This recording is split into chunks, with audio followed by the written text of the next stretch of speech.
स्वर ऐसा बोलो कि अब पलक अपने अपने वश में नहीं है, अपनी स्थिति में नहीं है, खुल गई अपने आप। और देख लिए शाम सो मधुर मुस्कान, ऐसे नेत्र, ऐसी नासिका, आहा कहाँ कहीं रूप की सीमा। लेकिन तुरंत माधवी बोले, हाँ लाला उचाए दे। माधवी ने नेक हाथ लगायो। अब ठाकुर जी मटकी उच्चान लगे तो उच्चाते ही कहा भयो, अब नेक से ठाकुर जी, माधवी तो खूब बड़ी, ठाकुर जी को हाथ जहां तक जाएगा वहीं तक तो उचाएंगे।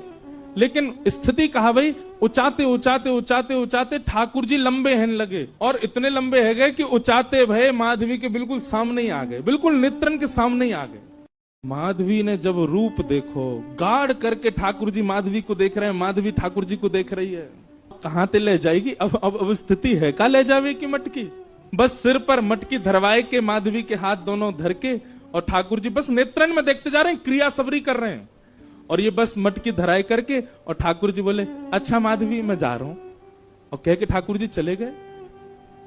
शाम तक ऐसे ही खड़ी रही, नेत्रों से अविरल आंसू बह रहे हैं, ना हिल रही है ना डुल रही है, कोई चेतना नहीं, कोई भावना नहीं। शाम को गोपी जब जल भरवे के काजी आई तो देखी मूर्तिमंत है करके माधवी खड़ी है। दिन भर से ऐसे खड़े हैवे के कारण वहां को रक्त तक रुक गए हो हाथन को, नेत्र लाल पड़े हैं, मोटे मोटे अश्रु बिंद गिर रहे हैं। गोपी ने जाकर के एक पानी को छिड़काव मुख पे किया, होश में आई, होश में आते ही गिर पड़ी। गोपी ने कही, कहा गए हो? माधवी बोली, वो कहाँ है, वो कहाँ है? गोपी बोली, कौन?